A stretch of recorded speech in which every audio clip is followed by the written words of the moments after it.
Estamos. Bueno, muy buenos días para todos. Damos inicio al seminario web número 26 sobre la situación de la protección radiológica en los centros rurales de salud, a cargo de Cari Borrás, a quien agradecemos por acompañarnos en este nuevo seminario. Primera ocasión en que uno de nuestros amigos y colaboradores nos acompaña por segunda vez, así que doblemente gracias, Cari. El objetivo de este seminario web es apreciar la situación de la atención sanitaria en las áreas rurales, valorar la prestación del servicio de radiología en los centros rurales de salud y aprender a asegurar la protección radiológica a distancia. Antes de iniciar, algunos anuncios. La sesión está siendo grabada y el link luego estará disponible para que lo vean en diferido. Tendrá una duración aproximada de 1 hora contando el tiempo de las preguntas. Está inhabilitada la opción de activar sus micrófonos para evitar interrupciones durante la presentación, por lo que los comentarios y las preguntas que tengan deben hacerse a través del chat. Se preseleccionarán algunas de ellas y se expondrán al final para que sean resueltas por Cari. Saludamos al ingeniero Eduardo Medina Gironcini, quien gracias a su iniciativa se vienen desarrollando los seminarios web con participación de destacados especialistas.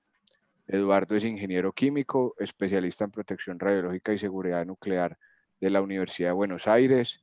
Es especialista en protección radiológica de la Universidad Nacional de Ingeniería en Lima. Especialista con más de 30 años de experiencia y misiones del Organismo Internacional de Energía Atómica en América Latina. Exdirector del Centro Superior de Estudios Nucleares del IPEN. Presidente de la Red Latinoamericana de Protección Radiológica en Medicina. Miembro de la Comisión Gestora de la Red del Foro, expresidente de la Red Latinoamericana para la Educación y Capacitación en Tecnología Nuclear, fundador y expresidente de la Federación de Radioprotección de América Latina y el Caribe y desde hace 25 años dedicado a la divulgación de temas de protección radiológica y afines. Eduardo. Hola amigos, bueno, voy a hacer una breve presentación de lo que significa la red LAPRAN, ya que algunos de ustedes de repente no han participado de las actividades que hemos realizado hasta el momento, pero quería comentarles de que esta es una red reciente, tiene 2 años y un poco más. Básicamente les voy a comentar cómo surgió brevemente, porque como ustedes saben el llamado de Ponga la Acción estableció las 10 prioridades de los temas que deberíamos tratar para mejorar la protección de medicina. Como consecuencia de esto, se realizó una conferencia iberoamericana para ver cómo estábamos en nuestros países. Espérame que hay un... Pero no sé. No. Mira. No sé. ¿Es en tu casa, Eduardo? No. No sé. Hay un... Ah, era Elena. Ya lo sigo. Elena. Entonces, en esta conferencia iberoamericana se tuvo una participación bastante importante de colegas de todos los países de Iberoamérica para ver cómo está la situación, qué problemas tenemos y de qué manera podíamos solucionar los problemas que existen, cuantificándolos de alguna manera el avance en la solución de estos problemas. Como consecuencia de esto decidimos hacer un evento más latinoamericano para ver cómo podíamos ver los temas que estaban tratando en estos eventos y de qué manera podíamos solucionarlos. Tuvimos una reunión bastante interesante en la ciudad de Arequipa el año 2017, 221 participantes. Los trabajos fueron presentados todos de manera oral para poder interactuar directamente con los expositores. Y el último día de la reunión tuvimos una mesa redonda para poder definir qué más podíamos hacer respecto a la solución de los problemas en América Latina. Y como consecuencia de ello surgió la formación de una comisión para hacer el seguimiento de estas recomendaciones surgidas en el simposio y ver de qué manera se están implementando las acciones que el llamado de Ponga la Acción. Esta comisión luego se llamó Red Latinoamericana de Protección Radiológica en Medicina, que es una red abierta donde todos los colegas que deseen participar lo hacen directamente, brindando su experiencia, dedicación y tiempo para desarrollar diversas actividades. Es una red totalmente abierta. La primera de las cosas que se realizaron, la primera acción que se realizó en esta red fue crear una página en Facebook, una página abierta, para colocar información relacionada con los temas que teníamos en mente y brindar estas contribuciones, los cursos, publicaciones, anuncios, eventos, etcétera, todo de manera libre. Esta red tiene más de 9.000 personas que la siguen y brindamos todos los días información relacionada con los temas de protección ecológica en medicina. Otro de los temas que consideramos muy importante fue el hecho de poder hacer seminarios web.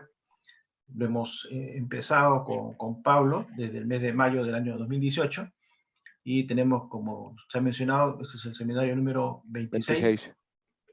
Así que aquí tratamos todos los temas relacionados con protección ecológica en medicina. Después de que hacemos el seminario, se queda en una página en YouTube. También hemos tratado otros temas relacionados con los temas del foro de reguladores, los temas de gestión de conocimientos, actividades de las sociedades, de protección ecológica, etc. Y tenemos 38 videos que están en la red, la plan en YouTube. Tenemos más de 20.400 visualizaciones y 2.270 suscriptores hasta hace una semana. Hemos hecho traducción de algunos documentos técnicos como el de la OIA y de la Organización Mundial de la Salud.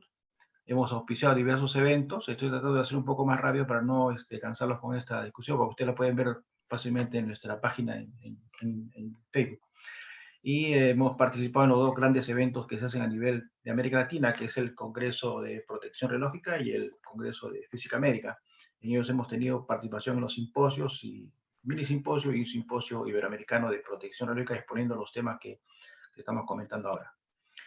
Tenemos memorando de cooperación. El primero de ellos fue con la Sociedad Española de Protección Radiológica, mediante los cuales hacemos algunas reuniones, algunos seminarios, mesas redondas. Y estamos conversando con Reprolat también para hacer un convenio que ya estamos afinando los términos de este acuerdo. Y por eso que nuestra relación es con todas las entidades que deseen colaborar para mejorar las condiciones de protección radiológica en nuestra región. Lo más reciente fue el segundo seminario internacional sobre protección radiológica. Esta vez fue de manera totalmente virtual, pero con gran colaboración de los colegas de América Latina, fundamentalmente, y todos han contribuido para desarrollar diversos temas. Estamos ahora tratando de canalizar algunas actividades conjuntas, tanto de la red con la FRAL, con la Federación de Radio de Protección de América Latina y el Caribe, y con Alfin, que es la Asociación Latinoamericana de Física Médica. Bueno, esperamos que el próximo evento, ahora que está José Luis entre la audiencia, tengamos la oportunidad de vernos presencialmente, porque vamos a realizar el tercer simposio, que va a ser conjuntamente con el Congreso Regional de Seguridad Radiológica y Nuclear el año 2022 en Santiago de Chile. Bien, yo no quiero dejar de pasar esta oportunidad también para agradecer a Pablo Giraldo. Él es el empresario, miembro especialista en protección radiológica, que viene colaborando desde mayo del año 2018 en estos seminarios, cuando en realidad en esa oportunidad era muy difícil tener acceso a las conferencias virtuales. Él colaboró con nosotros para sacar adelante esta iniciativa, y su contribución siempre es bien recibida por todos nosotros. Así que, bueno, ahora vamos a empezar ya el seminario en sí, para lo cual hemos invitado a Cari Borrás, que es la primera vez que invitamos a un conferencista para una segunda charla en estos seminarios que realizamos periódicamente. Ella es muy conocida en nuestra región. Hace poco comentábamos de que una de sus primeras experiencias con América Latina fue la visita que tuvo a América Latina y sobre todo a Perú, tanto para un taller del Organismo Internacional de Energía Atómica como para el primer Congreso Peruano de Protección Radiológica que se realizó el año 1989 en el mes de junio. Ella es consultora en física radiológica y en servicio de salud, y ampliamente conocida por todos nosotros, una persona con mucha experiencia, y cada vez que le pido su currículum siempre lo va actualizando, porque siempre está incorporándose a una nueva institución internacional o un nuevo reconocimiento internacional, que la verdad que nos llena de mucho orgullo tener una persona como ella dentro de las amistades que tenemos en América Latina, y sobre todo con Cari, que la conocemos mucho y es muy querida en toda nuestra región. Cari, entonces voy a presentar tu exposición. Te dejo en el uso de la palabra para que tú empieces tu reunión. Gracias. Eduardo, muchísimas gracias por tu presentación. Algunos de vosotros sabéis que esta presentación estaba pensada para el CIPRAME 2, no la pude dar y entonces inmediatamente Eduardo, que está siempre al tanto de lo que está pasando, me sugirió que lo hiciera para vosotros y estoy contentísima de poderlo hacer porque tal como él ha dicho, yo siempre me pongo como consultora de física radiológica y servicios de salud y en los 15 años de trabajar en la OPS comprendí la importancia de los servicios de salud, especialmente en las zonas rurales. El índice de temas de hoy, y lo voy a pasar muy brevemente, pero he pensado que hay que empezar por hablar sobre la organización de los servicios de radiología, las características de un centro rural de salud, qué condiciones de salud y patologías encontramos en este centro.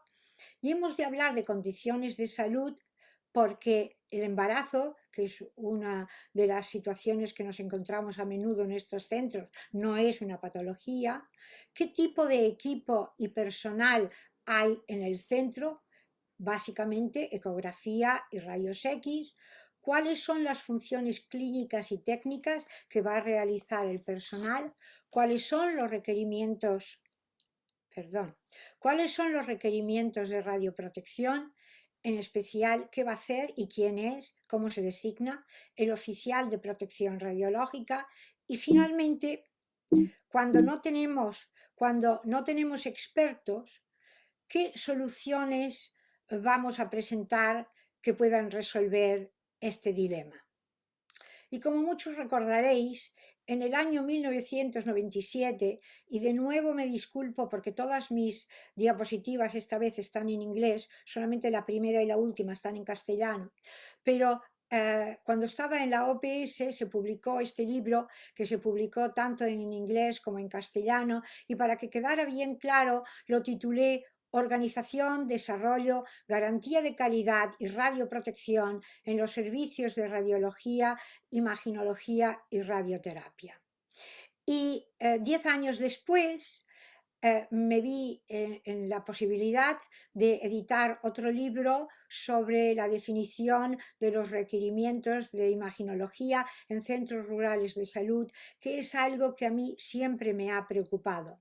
Y cuando hablamos de centros de salud radiológicos, no estamos hablando en países en vías de desarrollo. Es igual que sea Estados Unidos, que sea Noruega, es exactamente igual, son áreas rurales. ¿Cómo organizamos servicios? En el libro de la OPS decidimos establecer 4 niveles de atención a la salud, basados fundamentalmente en enfermedades, y después 4 categorías de la complejidad de los servicios, y esas categorías se definían dependiendo de qué modalidades se ofrecían, tanto en imaginología como en terapia, qué equipo se tenía, con qué personal se contaba y a qué población, qué número de habitantes estos centros podían servir. Para ello hay que entender conceptos fundamentales. Primero que todo, hay que saber de qué problemas de salud estamos hablando, con qué frecuencia se presentan, qué magnitud tienen y qué gravedad. ¿Cuál es la distribución geográfica y la población? Es muy diferente si un centro de salud está arriba del todo de una montaña, en un valle, junto al mar, las características son diferentes. Entonces hay que hacer un análisis epidemiológico, una evaluación de tecnologías y en cierta manera educar a la población para que sepan en qué va a consistir este centro de salud, con qué recursos se cuenta y asegurarnos de que haya una armonización tecnológica de acuerdo con la complejidad. ¿Qué quiero decir con esto? Que, por ejemplo, no puedo poner, vamos a decir, un centro de radioterapia en un lugar donde no haya posibilidad de cirugía o quimioterapia y sobre todo cuando no has tenido un diagnóstico adecuado. Tienes que ver que estos servicios de salud estén completamente coherentes entre ellos y sobre todo que haya una coordinación muy buena entre ellas. En el año 2011 se celebró en Porto Alegre, Brasil, una conferencia internacional de física médica e hicimos un workshop que se llamaba Definiendo los requerimientos de imaginología, y entonces allí lo llamamos de una estación de salud. Y lo primero que ocurrió cuando empezamos el workshop es que los participantes, entre los cuales había radiólogos, radioterapeutas, físicos, especialistas en radioprotección, dijeron, pero bueno, es que es muy diferente si se trata de una estación de salud en un ambiente urbano, en un ambiente rural. Y después de discutirlo decidimos que los desafíos más importantes estaban en el ambiente rural. Y el workshop fue tan bueno que de ahí salió la idea de un libro. Y este libro está dividido en partes. La primera parte habla de cuáles son las características de este centro rural de salud. Decidimos llamarlo centro, no estación, porque era un término más conocido. Cuáles eran las necesidades imaginológicas desde el punto de vista clínico, hecho por un radiólogo de Cuba. Y cuáles son las características de los equipos que podemos tener, las especificaciones técnicas de ese equipo. Y con gran sorpresa mía, en el Congreso de la Radiological Society of North America de este año, que siempre tiene lugar la semana después de Thanksgiving en Estados Unidos, se dio esta conferencia donde se habló del alcance de la radiología a las poblaciones rurales, algo que yo no había visto nunca en el RSNA. Y fue justamente la doctora Kristen de Stichter que en la conferencia de inauguración habló del poder de la radiología para dirigir una acción colectiva y transformar la salud global. Algo muy, muy interesante. ¿Cuáles son las características de un centro rural de salud? Desde luego, es un centro de atención primaria y como personal, bueno, puede ser que tengan un médico. Yo lo he llamado facultativo clínico porque puede ser que no sea médico. En Estados Unidos, sobre todo, tienen lo que ellos llaman el patient assistance, el asistente al médico. Una enfermera, pero no va a ser una enfermera registrada, de nuevo, en Estados Unidos es una enfermera practicante. Estaría bien que tuvieran una comadrona, va a haber un técnico, no un tecnólogo, y tiene que haber una persona que haga funciones administrativas. Cuando yo colaboré con los coautores del capítulo sobre las características del centro de salud, escribí que normalmente estos centros estaban en una población muy distendida, porque yo había visto la situación en Kenia, donde visitando a los Masái, preguntándoles, ¿y ustedes cuál es el problema más importante que tienen? Y me dijeron, necesitamos un centro de salud. Y bueno, tenías 5 personas aquí, 10 personas allá, o sea, era una cosa completamente distribuida así, con muy pocas personas. Pero cuando pasé el capítulo para que lo leyeran los otros coautores, Siddique Rabbani de Bangladesh me dijo, no, eso debe ser en Kenia, pero nosotros aquí en Bangladesh las poblaciones rurales son extremadamente densas. O sea que cuidado, esta población va a cambiar de país a país. Y lo que es importante es que cuando el centro tenga acceso, la gente pueda llegar a ese centro, pero que además el centro tenga una posibilidad de transportar los pacientes que lo necesiten a centros de atención de salud de niveles más altos.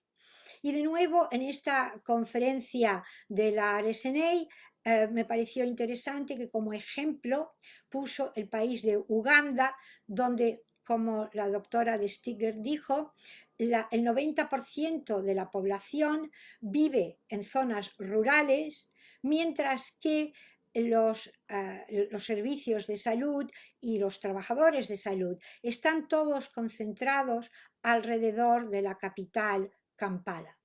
O sea, interesante el problema de Uganda. Yo creo que en muchos de nuestros países latinoamericanos es muy parecida la situación. Y aunque sé que todos los que me estáis escuchando sois físicos, quiero entrar en la parte de las necesidades médicas y de salud pública del Centro Rural de Salud, porque yo no lo sabía y he pensado que después de aprenderlo podía compartir con vosotros cuáles eran aquellas condiciones de salud que pueden requerir imaginología. Tú tienes la sintomatología clínica, te quieres asegurar de que tu criterio es adecuado y si tuvieras una posibilidad de imagen, lo podrías confirmar. ¿Qué tipo de situaciones se presentan? Enfermedades del pecho, sobre todo las infecciones virales y bacteriales como la tuberculosis, trauma, enfermedades degenerativas del sistema musculoesquelético, dolor abdominal agudo, diarrea, trauma abdominal agudo, piedras en los riñones, embarazo y problemas ginecológicos. Y vamos a ver unos ejemplos, por ejemplo, de enfermedades de pecho. Vemos aquí un ejemplo de pulmonía, para los que no sabéis cómo se ve. Y aquí tenemos otro de efusión pleural. Este se ve mejor, de hecho, en ecografía que no, por ejemplo, en radiografía. Condiciones musculoesqueléticas, trauma. Aquí es que hasta yo lo veo, así que lo podéis ver vosotros. Hay una fractura en la tercera, en el dedo, la falange del tercer dedo, se puede ver aquí en diferentes proyecciones, y aquí la enfermedad degenerativa del sistema musculoesquelético. Podéis ver dónde están las flechas, podéis ver que hay un estrechamiento del espacio intervertebral, que es lo que muestra que ya hay un problema degenerativo. Y todo el libro tiene estas imágenes que están sacadas no en un centro de alta atención, sino en un centro también primario, y podemos ver aquí las flechas que pueden indicar al facultativo médico del Centro de Salud Rural donde puede determinar los aspectos. Aquí un ejemplo de el dolor abdominal agudo. Esta, la raya blanca, muestra una piedra en la vesícula biliar y aquí vemos la pared de la vejiga, que se ve muy bien, esto en ecografía. También en ecografía puedes ver en este caso cuando tienes una piedra en el riñón.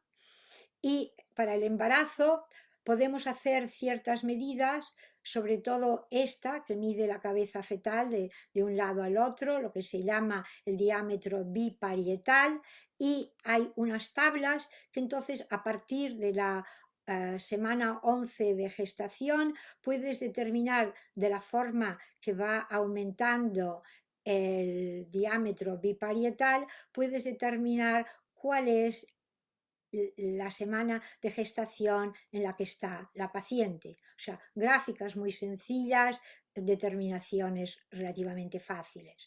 Y finalmente aquí hay un ejemplo de un problema ginecológico, de un quiste enorme en el ovario que probablemente es un tumor maligno y que indudablemente habrá que pasar a un centro de atención de salud más elevado.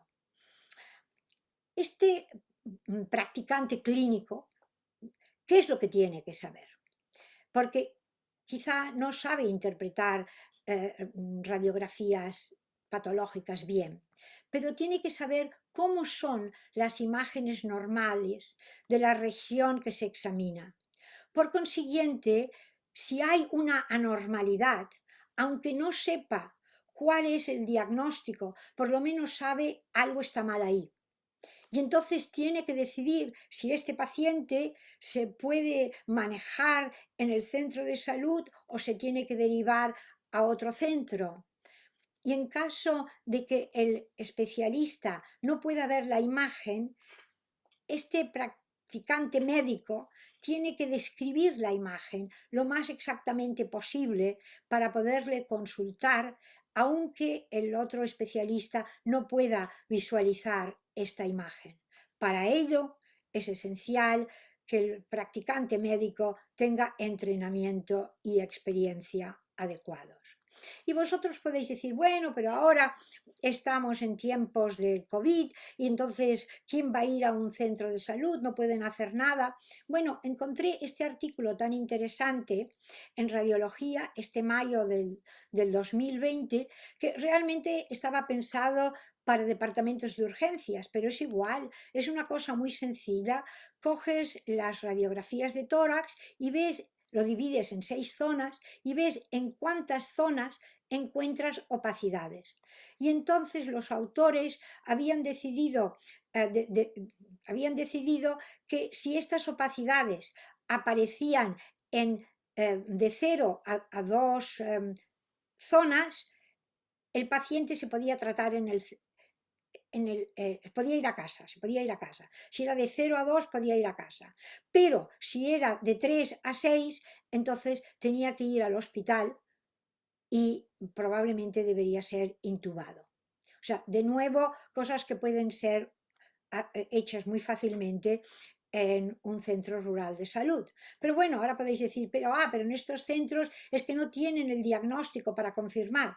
Pero también he encontrado en Internet, está todo en Internet, de que hay un dispositivo que puede medir el coronavirus, es muy barato, tiene el resultado en 15 minutos y en el Internet tenían un ejemplo de cómo en Bombay, en la India, se hacía este estudio a las personas que iban a este centro de salud, con mucho adorno, pero ya podéis ver que es un centro primario.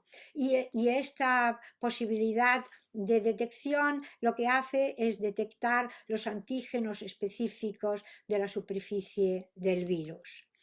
Pero sí, hay situaciones en las cuales tú no puedes manejar al paciente en el centro rural de salud. Yo también aprendí mucho porque no sabía, por ejemplo, qué era una fractura compleja. No, yo esto no lo sabía. Neumotórax si tiene sangre, artrosis avanzadas, obstrucción aguda del intestino, apendicitis, porque en los centros rurales de salud no tienes cirugía, sangrado rectal muy grande, el bazo ensanchado, piedras en el riñón que sean más grandes de 3 milímetros, embarazo anormal, donde por ejemplo puedes ver por ecografía que hay un feto abortado o ves que la placenta tiene una posición demasiado baja, hay un fluido amniótico anormal, un embarazo ectópico y luego puedes ver lesiones uterinas con masas anexiales en el útero o en los ovarios que normalmente son indicativos de tumores malignos. Lo que es esencial es que haya unos enlaces funcionales en todos estos centros de complejidad, porque al paciente hay que ser capaz de referirlo y contrarreferirlo, si lo podemos llamar de esta manera, para asegurar la continuidad de la atención al paciente. Esto es lo más importante y esto es uno de los temas más críticos en la salud pública. Entonces, ¿cómo funciona esto? De la siguiente manera. Viene un paciente al centro rural de salud, le hacemos rayos X, le hacemos ecografía y decidimos, bueno, le podemos hacer un tratamiento aquí, podemos manejarlo, si es que sí, se queda aquí en el centro, si es que no, lo derivamos o para un tratamiento o simplemente para imágenes adicionales, como puede ser la tomografía, la resonancia, la ecografía por Doppler. O sea, así es como manejamos al paciente. Y las modalidades de imaginología que tengamos, lo que es más importante es que tienen que estar justificadas, sobre todo desde el punto de vista de seguridad, pero también de su efectividad y, claro, de los costes. Y tienen que estar ajustados a las necesidades que queremos cubrir. Por consiguiente, estas tecnologías tienen que estar integradas en el Sistema Nacional de Salud, tienen que estar reguladas de acuerdo con los estándares internacionales y esto se aplica también a todas las normas de radioprotección, tienen que ser apropiadas al nivel de atención de la salud del que estamos hablando y tiene que asegurarse de que haya la capacidad de terapia disponible en el centro. Es decir, si tú ves una piedra en el riñón, pues ¿qué le vas a hacer al paciente? Le vas a ir dando seguimiento, le das mucha agua para beber, a ver si pasa la piedra. Esto se puede hacer de una forma local. Hay que ver cuáles las capacidades de terapia. Entonces ya vamos a ver cuál tipo de equipo hemos recomendado. Unidades de ecografía fijas o móviles, con sondas naturalmente. Sistemas de rayos X con detectores y procesadores de imagen que pueden ser analógicos o digitales, y en estos días yo os aconsejaría que fueran digitales. Negatoscopios, si todavía usamos digitales, sistemas periféricos como puede ser una impresora con consumibles, si todavía necesitamos placas, estaciones de trabajo, si usamos sistemas digitales, tanto si es de radiografía computada o radiología digital, o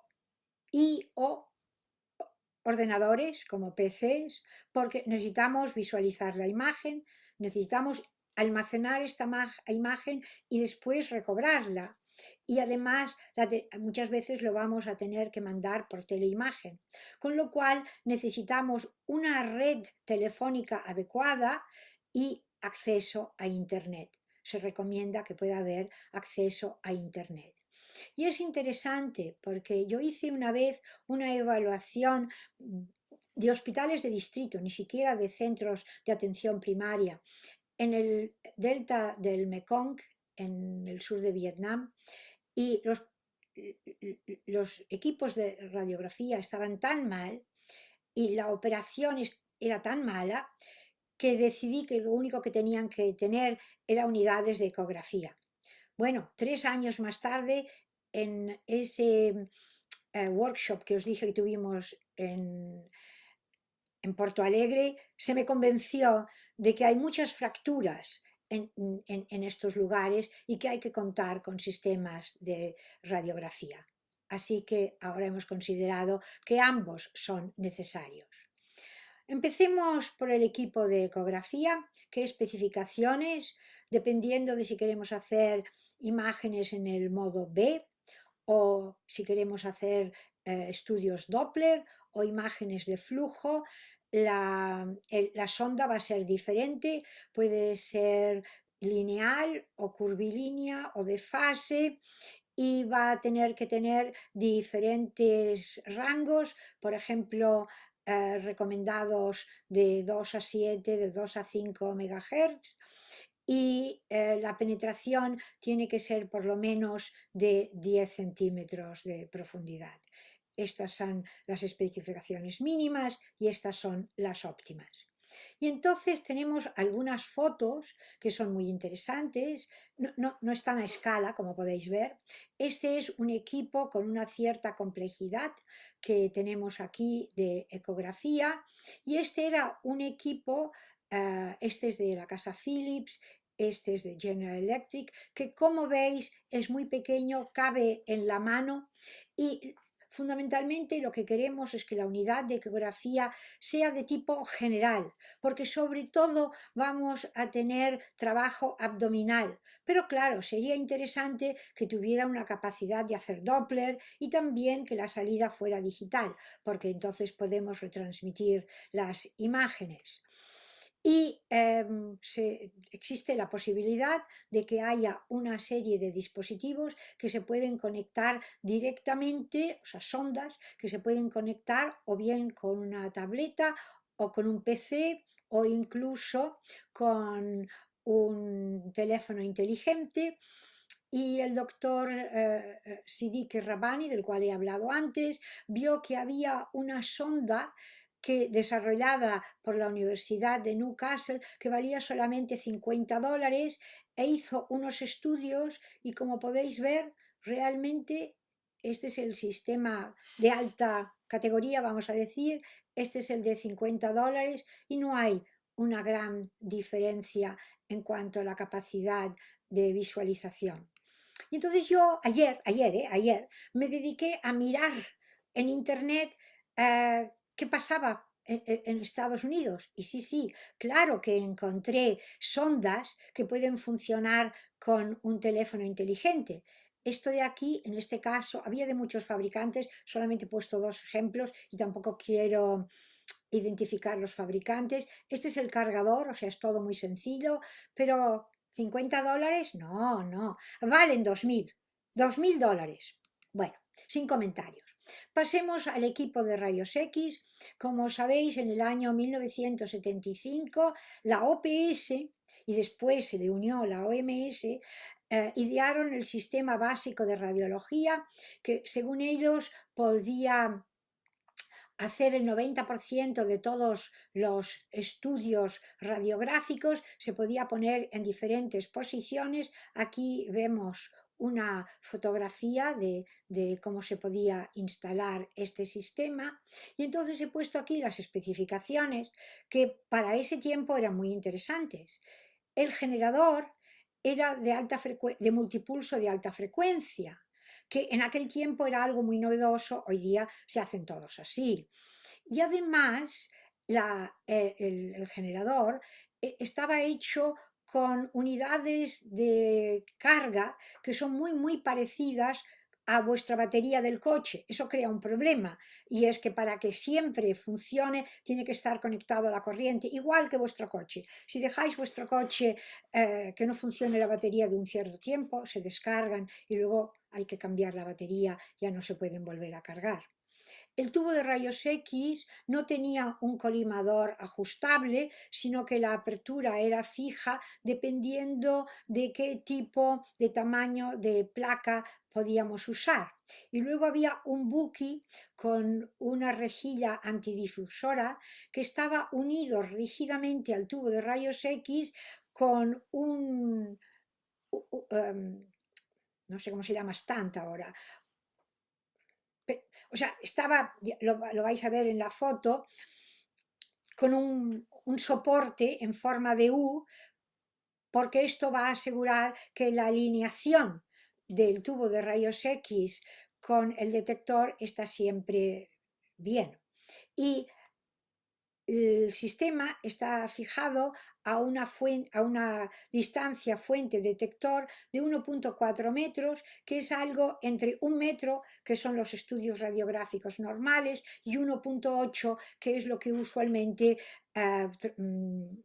usamos para las radiografías de tórax. Y la mesa puede ser la mesa del paciente, puede ser simplemente una mesa que se pueda mover o la camilla misma del paciente. Y claro, la condición fundamental es que fuera fácil de operar y fácil de mantener. Y con gran sorpresa mía, en esta presentación del RSNA, la doctora de Sticker presentó esta diapositiva y yo me miro esta foto y digo, pero esta foto la hice yo en Haití, ¿cómo es que esta doctora lo tiene? Y después vi que aquí justamente hacía una cita del libro, lo cual naturalmente a mí en el RSNA y sobre todo en la conferencia de inauguración no me había pasado nunca. O sea que, bueno, se ve que el RSNA también entiende la importancia de este sistema de radiología. Fue en los años 90 donde la OPS, con una subvención de la Comunidad Europea, estableció 11 servicios de radiografía con este sistema, y fueron tanto en hospitales distritales como en centros de salud primaria. Y cada uno de estos equipos se enviaba con 3 manuales que estaban escritos en diferentes idiomas, incluso estaban en arábico. Esta es la versión castellana. Había un libro para el médico que interpretaba las radiologías, uno para el técnico y otro para el técnico del procesamiento de imágenes. Y este manual de técnica radiográfica yo lo iba distribuyendo porque no tiene en realidad, son los mismos criterios y las mismas recomendaciones si vas a utilizar placa película. En el año 2014, la OMS facilitó la producción de un consorcio que se llama Global Diagnostics Org, que decidió que lo que había que hacer era tener este mismo sistema, como veis, es la misma estructura en forma de U, con un generador nuevo, mucho más versátil que el anterior, el detector digital que se pueda enviar por teleimagen y que el mantenimiento también se pueda hacer remotamente, también con tutorials de cómo posicionar al paciente y cómo interpretarlo, pero que lo importante es que solamente costara $50.000 y que el mantenimiento incluido fuera por lo menos de 10 años. Estamos trabajando en esto y ya en el 2015 se hizo un equipo, que lo vemos aquí, el prototipo se ha probado en varios países, se ha visto que funciona y ahora el consorcio está intentando hacer una compañía que realmente pueda vender el equipo a estos precios tan bajos. Y yo, que siempre he sido muy mal pensada, tengo mis dudas porque ¿qué es lo que pasó con el sistema de radiología básico de la OMS? Que como los Estados Unidos no le dieron el visto bueno del FDA, pensaron que era un sistema inferior, cuando en realidad no lo era en absoluto. Y luego lo que encontré, por ejemplo, cuando hice toda esa evaluación en Haití, es que si los operadores, porque no vas a tener tecnólogos formados en una universidad, si los operadores no entienden cómo funciona el equipo, los sistemas van a dejar de trabajar. Y eso es lo que pasó en Haití. Para ahorrar corriente, lo que hacían era desenchufar y al desenchufar el sistema dejaba de funcionar. O sea que hay toda una serie de problemas, pero yo espero que este consorcio tenga éxito y que muy pronto podamos ver estos sistemas en más lugares rurales. Vosotros diréis, pero no existen en el mercado. Sí, sí, pero valen, como todos los sistemas digitales, entre 100 y $200.000. Y siguiendo con el libro, la tercera parte hablaba de cómo planificábamos estos servicios y cuáles eran las consideraciones operacionales. Y voy a empezar con la parte que es tan importante, que es la teleimagen y la capacidad de tener redes, el networking. Porque necesitamos un ancho de banda que es diferente si vamos a tener que transmitir imágenes estáticas o si queremos transmitir imágenes de vídeo en tiempo real, que es como más o menos hacemos la ecografía. Y esto ya veremos crea problemas porque requieres mucho más ancho de banda, con lo cual lo que se recomienda es que la transferencia de imagen se haga lo que se llama grabar y enviar. O sea, tú primero lo grabas todo y luego lo envías en paquete. Pero para grabarlo tienes que almacenarlo en algún lugar, con lo cual tienes que tener o un ordenador o un DVD. Y probablemente vamos a tener que comprimir las imágenes. Y si las comprimimos a JPEG, que es lo que hacemos en fotos normales, la calidad de imagen es aceptable. Y la verdad es que en la mayoría de los casos lo es. Lo que recomendamos es que para radiografía no se tiene que digitalizar la película porque esto no queda bien. Mejor utilizar la radiografía computada. Y lo que hay que evaluar es cuál es el papel del teléfono celular. Podemos sacar fotos y enviarlas, para ello tenemos que saber la red, qué es lo que nos permite. Pero cuidado, porque los teléfonos celulares cada vez tienen mayor capacidad de transmisión, o sea que hay que entenderlos como una ayuda muy importante para estos centros de salud rural. Y aquí tenemos los tipos de comunicación y las velocidades de transferencia de datos, que empiezan, bueno, no sé si os acordáis, cuando teníamos que llamar por teléfono y de nuevo el doctor Rabbani consideró que para transmitir estos paquetes de imágenes de radiografía y ecografía necesitamos por lo menos 100 kilobytes por segundo a 16 megabytes por segundo. No es necesario tener la 4G y bueno, ahora que se está creando la 5G todavía menos, no es necesario. Con la 3G las cosas pueden funcionar muy bien. Y me pareció interesante en esta presentación de nuevo de la doctora de Stigger cómo ellos habían resuelto su problema. Y me voy a pasar un momento hablando porque es muy interesante. Empiezas con que haces un examen de ecografía básico, lo capturas utilizando un protocolo que ellos saben, lo mandas por el protocolo, te lo dan DICOM, lo mandas a la red, eso sí, tienes que tener internet, pero tienes un módem sencillo, se recibe, va al PACS, entonces va a los expertos. Y los expertos radiológicos comparan el informe preliminar que ha hecho el centro con el informe que ellos han hecho. O sea que además de tener una interpretación a distancia por un experto, es una forma de educar a la persona, el practicante médico, que puede ser un médico, pero como he dicho, puede ser que no lo sea, es una forma también de educarle. Y los expertos lo pueden enviar por teléfono, por SMS, por correo. O sea que este sistema, como veis, puede funcionar en la mayoría de los centros rurales. Algo muy interesante para tener en cuenta y del año 2020.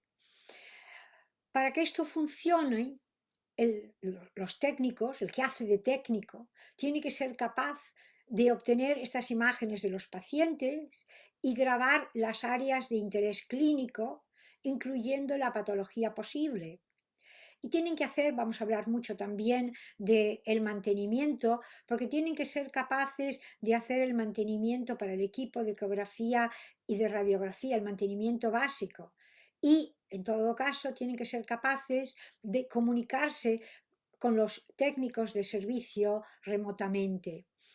Y si es necesario, tienen que enviar estas imágenes al clínico consultante y decidir cómo manejar al paciente. Y aquí hay un ejemplo que he sacado de la APM del 2015 que es muy interesante, porque aquí lo que vemos es una radiografía que parece muy buena, es digital, hay un postprocesamiento digital, pero resulta que la indicación clínica es que al paciente le había pasado algo en la nariz y bueno, pues aquí en la nariz no se ve nada. Entonces el radiólogo dijo, no, es que necesito mucha más latitud y menos contraste. Se cambió el procesamiento, ahora ya vemos la piel, ya lo vemos con mayor latitud y entonces podéis ver que realmente la nariz, el hueso se ha roto. O sea que esa es la gran ventaja de los sistemas digitales. He dicho que hablaríamos mucho de mantenimiento, es algo de que las normas básicas internacionales insisten en que hay que tener, porque durante toda la vida del equipo los requerimientos de diseño se tienen que mantener como eran originalmente y lo mismo está especificado por las normas básicas europeas, las normas básicas de seguridad europeas. ¿Y de qué se trata estos problemas de mantenimiento? Y yo lo que aconsejo y muy duramente es que el mantenimiento de los equipos de radiografía y ecografía se tiene que hacer por un personal dedicado. Pero para ello lo que hay que asegurarse es cuando se adquiere el equipo, sea de donación o sea comprado, hay que asegurarse desde el principio que va a ser operado adecuadamente y que se puede mantener. Y cuando hablemos de mantenimiento, lo ideal es tener no solamente mantenimiento preventivo, sino también un mantenimiento correctivo, para lo cual necesitamos un contrato de mantenimiento. Pero como también he dicho antes, hay reparaciones de poco nivel que se pueden hacer localmente, como es cambiar los fusibles. Hay que aprender dónde está el fusible y cómo lo cambio. La mesa, ese soporte que no me acordaba cómo se llamaba, el tamaño en U, hay que lubricarlo periódicamente. Hay que saber cuál es el voltaje, la corriente que tenemos, el sistema de alimentación de la corriente. Tenemos que ser capaces de tener a alguien que nos lo pueda indicar.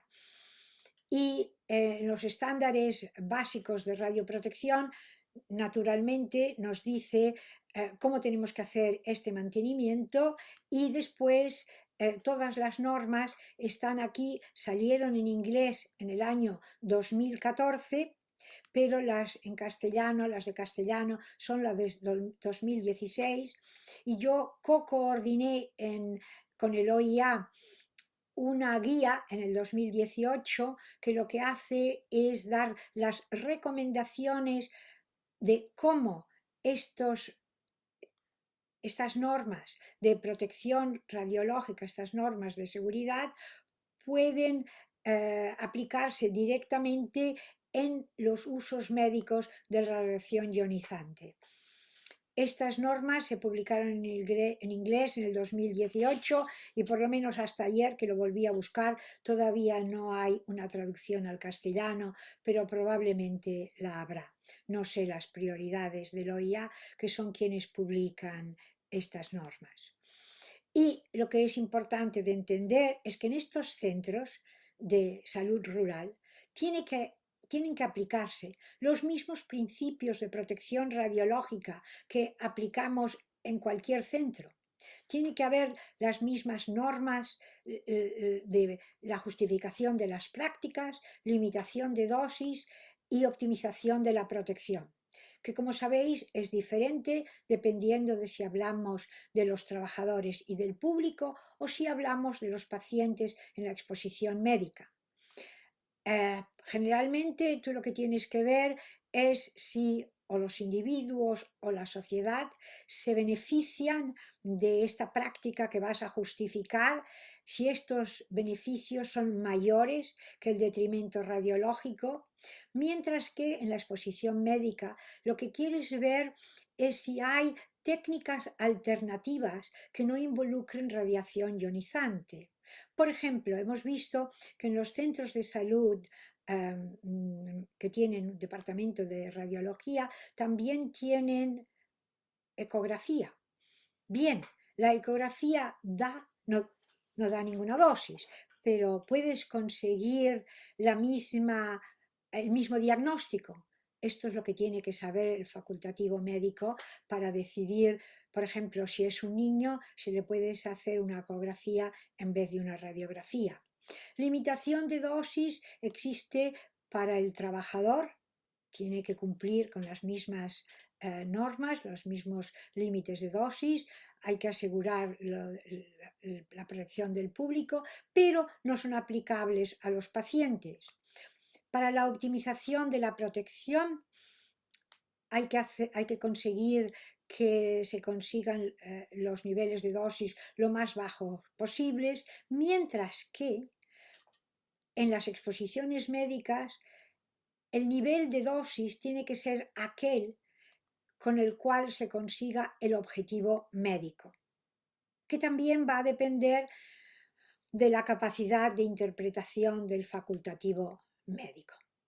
Entonces, ya empezando con cosas puramente de radioprotección, vamos a empezar por la infraestructura física, porque naturalmente la sala que tiene el equipo de rayos X tiene que tener el blindaje adecuado, y hemos de ver cómo colocar y orientar la unidad para que los niveles de ocupación en las áreas adyacentes y arriba y abajo se minimizan.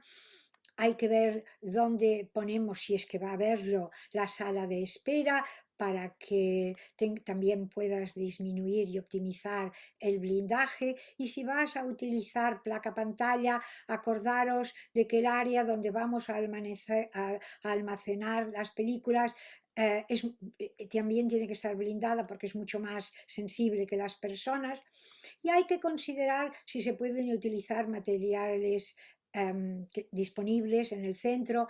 Por ejemplo, el cemento es mucho más barato que el plomo, y claro, vas a necesitar espesores mucho más gruesos, pero es más barato y quizá el espacio no sea un problema. Y aquí tenemos un ejemplo de cómo se puede hacer en un centro rural de salud. Aquí tienes el equipo, aquí si tienes un cuarto oscuro, lo tienes aquí dividido, porque entonces el paciente entra por aquí, el trabajador pasa por aquí, está protegido, aquí tiene la ventana para ver al paciente y puede ir directamente a revelarlo y volver aquí, o si se trata de un sistema digital, puede tener aquí la estación de trabajo, y aquí puedes tener donde el facultativo médico va a hacer la interpretación de los estudios. Como sabéis, en el BSS internacional las responsabilidades principales son las de los que registran, o sea, los que autorizan, los que tienen la autorización de uso, pero lo importante de la versión del 2014 es que además entre las responsabilidades principales está la del facultativo médico cuando se refiere a la exposición médica. Y uno de los cambios significativos que hicimos en esta versión es que no solamente se tienen como responsabilidades importantes la de los oficiales de protección radiológica, sino también la de los físicos médicos. Esta fue una adición donde separa unas funciones de otras. Y hay aspectos únicos en esta radioprotección. Por ejemplo, si nos llega una señora embarazada, ¿qué hacemos? Bueno, entonces hay que ver que si necesita realmente un estudio radiográfico, si no se puede hacer uno por ecografía.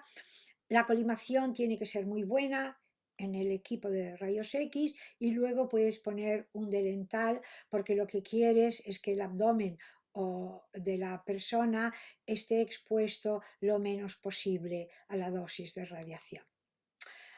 Es la responsabilidad del oficial de protección radiológica de conseguir todos estos blindajes auxiliares, como son los delantales plomados, los protectores de gónadas y de tiroides, naturalmente los dosímetros de radiación para los trabajadores.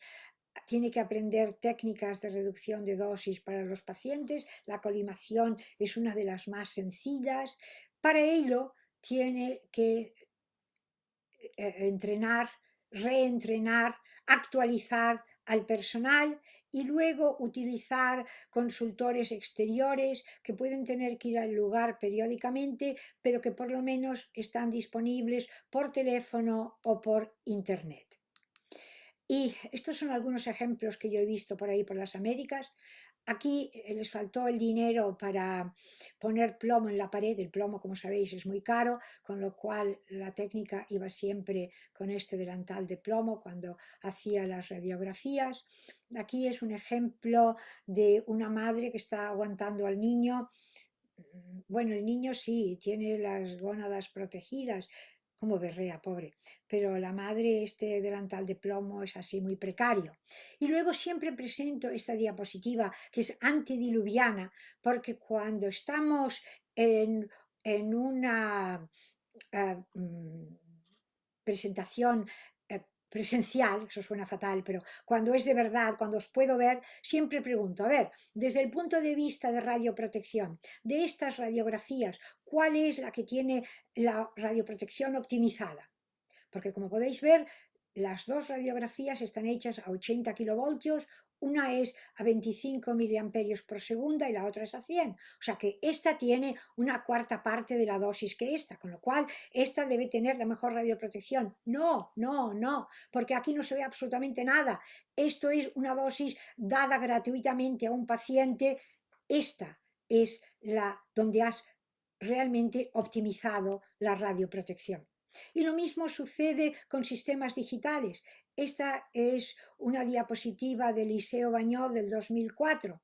Aquí tenemos un índice de exposición relativo de 1.15. No se ve muy bien. La imagen es demasiado ruidosa. Es mucho más clara y se recomienda que se utilice un índice de exposición de 1.87. O sea que en radioprotección lo que hay que hacer es optimizar, no disminuir. Y ese es un concepto muy importante. Hace poco vosotros tuvisteis en la red LAPRAM una presentación sobre el rol del oficial de protección radiológica en radiodiagnóstico en América Latina.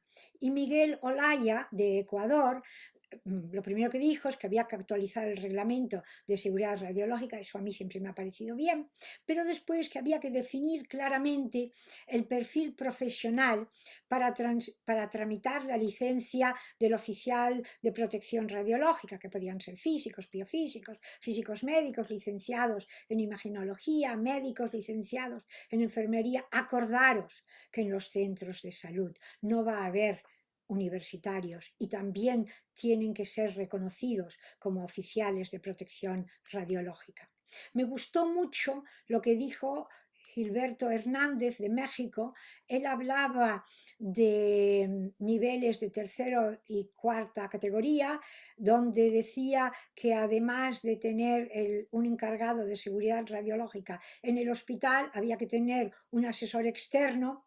Si esto se considera para nivel tercero y cuarto, imaginaros cómo debe ser para primer nivel. Y finalmente quiero hablar, porque no se puede tener un servicio sin control de calidad y sin garantía de calidad y sin actualizar el desarrollo profesional de las personas que trabajan. No, tiene que haber un estudio periódico del equipo y ese estudio tiene que ver también cómo se están utilizando las normas de radioprotección y el programa de mantenimiento, si se va realizando como debe, y hay que entrenar periódicamente también, como he dicho, tanto al personal técnico como al personal clínico, sobre todo con los cambios que puede haber en informática. Y en Colombia tengo entendido que todas estas tareas se hacen contratos a terceros, pero así todo tiene que haber dentro del centro una persona que asuma esa responsabilidad y coordine dentro de su personal con estos expertos externos. Y esto es el tipo de control de calidad que yo hacía por el delta del Mekong y como veis las radiografías no sirven para mucho, el problema del revelado de placas es como muy serio. Los negatoscopios aquí también tenían un problema. Esta es una diapositiva muy bonita de Colombia, donde se les ocurrió, los negatoscopios tienen que tener todos la misma intensidad y el mismo color. Y entonces midieron la luminancia en candelas por metros cuadrados, o sea que lo pudieron cuantificar, algo realmente muy creativo. ¿Cuáles son las decisiones administrativas de las que he hablado que son tan importantes? Las funciones y responsabilidades que hay que asignar, quién va a ser el oficial de radioprotección, quién va a ser el técnico encargado de control de calidad, se van a hacer consultas clínicas, hay problemas de teleimagen, cómo tenemos el programa de mantenimiento preventivo y tenemos accesible un físico médico o un especialista en radioprotección por consultas telefónicas o si fuere necesario por visitas. Y para ello, el que hace de gerente del centro rural es el que puede decidir y el que puede coordinar y a quién se le debe el que el centro funcione adecuadamente. Pero vosotros podéis decir, pero bueno, tenemos una pandemia, no podemos ir. La verdad es que algunas actividades requieren la presencia física de expertos, pero la mayoría se pueden llevar a cabo en forma virtual.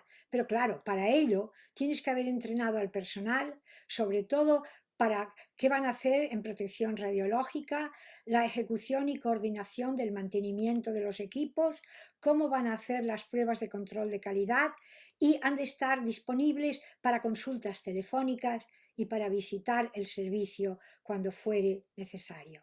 Y así estoy segura de que nuestros centros rurales de salud van a funcionar adecuadamente. Y si queréis una copia de las diapositivas, como siempre me la pedís a mi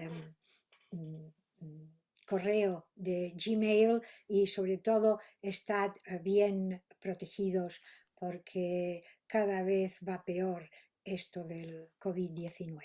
Muchas gracias por vuestra atención.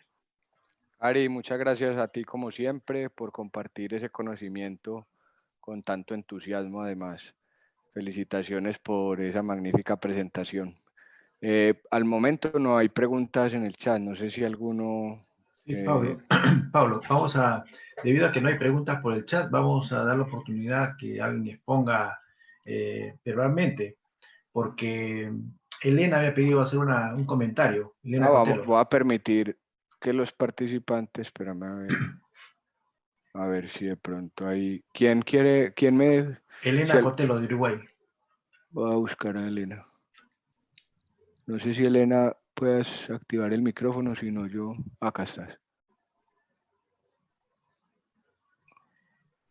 Bueno, por las dudas la nombro coanfitriona porque no sé cómo. Ya está, ya está. Bueno, buenos días para todos, sobre todo para ti, Cari, que siempre aprendemos contigo y sos imparable, ¿eh? Bueno, el libro yo ya lo había leído, lo había comprado en Amazon, la versión Kindle, porque la versión paper es carísima. Sí. Y bueno, y realmente el tema es muy interesante y como tú decías, no solamente para nuestra América, sino también en Estados Unidos, ¿no? En las zonas rurales. Hay estados que están, en Mississippi, por ejemplo, las mujeres siguen pariendo en sus casas, ¿no? En el estado de Mississippi. Bueno, pero de lo que nombraste me gustó mucho toda la actualización que hiciste sobre equipos de ecografía portátiles, ¿no? Y bueno, la técnica esa que se hizo para definir si el paciente con COVID tenía que ser tratado en domicilio o ser ingresado a un hospital. Pero yo te voy a contar una cosa, de todo lo que dijiste, el gran problema que tú sabes que tenemos, por lo menos en las Américas, es que aún teniendo el equipamiento en áreas rurales, hay parte del costo del funcionamiento que lo tienen que pagar los ministerios de salud, ¿verdad? Y, por ejemplo, hace ya unos años los Rotarios de Estados Unidos están donando equipos UIRAD de digitales directos, a Guatemala. ¿Cuál es el problema que hay? Que frente a la duda en un diagnóstico no tienen internet para pasarlo a un centro de mayor complejidad. Entonces, ¿qué es lo que pasa? Terminan derivando por las dudas al paciente al centro de mayor complejidad, donde le vuelven a tomar una radiografía, le hacen perder tiempo, dinero, porque las distancias son muy grandes, los pacientes tienen que pagar su traslado. Entonces, a ver, ¿cómo ves eso tú? Es decir, que aún donando todo el equipamiento y formando a los tecnólogos, que es lo que hemos estado haciendo con Ileana Fleitas de Cuba y yo, y hemos informado también a los responsables de protección radiológica. Es decir, está todo. OPS colabora ahí, los rotarios. Te has congelado, Sí, te has congelado. No te oímos. pero es el internet de ella. Para que esos centros tengan conexión a internet. Claro, eso es, yo también sé de ese problema porque he andado por muchos lugares y la cuestión es, ¿tienen conexión telefónica? Sí. Porque yo, por ejemplo, a ver, te cuento, claro, ya sé que no es comparable, pero en los Estados Unidos, como las torres retransmisoras estropean el ambiente natural, en los centros, en los parques nacionales no hay internet. Y yo llevé a mi familia en 2017, yo ando por ahí viendo eclipses, llevé a mi familia a Yellowstone y en Yellowstone la única vez que podías coger internet es cuando subías por una montaña y se ve que se veía un poco. Pero muchos de los, por lo menos el AT&T, pero debe haber otras Operadores. otras redes que permiten que el teléfono te haga de hotspot. O sea, que tú utilizas esto como si fuera un módem. Habría que explorar, porque esto puede ser relativamente más barato que empezar que poner, no sé. O sea, si hay conexión telefónica, los teléfonos cada vez son mejores. Aunque saques la pantalla, aunque hagas una foto de la pantalla, algo para poder discutir con un experto. Fíjate que en el ejemplo del RSNA, a mí es que me maravilló que esa señora que hablaba, Claro. sabéis que el RSNA son de 65.000 a 70.000 y presentó ese ejemplo que cuando me lo miré con detalle dije, pero por Dios, lo están haciendo a través del teléfono. Hay que tener esa creatividad y por eso los físicos podemos tener esa creatividad. O sea, los desafíos son muy importantes. Pedirle al Ministerio de Salud que vaya poniendo torres ahí para que haya internet puede ser difícil, pero hacer que los teléfonos... Cari, pero hay internet. Lo que pasa es que el ministerio no paga, no contrata ninguna compañía, que creo que es Claro, en la compañía Claro en Guatemala, sobre todo. Bueno, no Ese sé. es el problema. Lo que necesitas entonces es pedir una beca o una ayuda o asegurarte, por ejemplo, a ver, ahora la OPS no tiene dinero, no se lo pidas a la OPS, No. pero ya sé, sí, ya sé que no tiene dinero. No, y Pero, además la prioridad ahora es el COVID, ¿no? claro, sí. Ah, pero fíjate que yo he enseñado con esas cosas tan tontas de que se puede diagnosticar, no diagnosticar, dar seguimiento. Me lo quedo aquí en el centro de salud o lo derivo. O sea que tampoco, mira, a lo mejor podrías hacer un pedido al ministerio buscando el informe este, no sé lo que vale, pero buscar la referencia y decir, si tenemos esto, esto es lo que podemos hacer. No sé, hay que pedir dinero, hay que pedir dinero. No, yo pensaba que decías que no había internet, es que yo he estado en muchos... No, hay internet, hay internet. Es más, muchas veces el médico que ha indicado el estudio, que Te has vuelto a quedar... Te has vuelto a quedar... ¿verdad? Es un médico de medicina general, saca foto de la placa y la manda por WhatsApp, Bueno, pero no se las aceptan. claro, es que el WhatsApp comprime. Pierde imagen, Claro, pierde ¿no? calidad. Sí, es que además, fíjate que... Bueno, lo Mucha, importante es mucha. que hay que pedir plata. Hay que pedir plata. Alguien así se están donando los equipos, bueno, Pero que bueno, alguna los fundación, rotarios que Canadá tienen ayuda mucho dinero, generalmente, ¿no? pero vamos a ver, los rotarios que tienen tanto dinero, el internet comparado con el equipo de radiología vale mucho menos. Le añadís Nada. esto.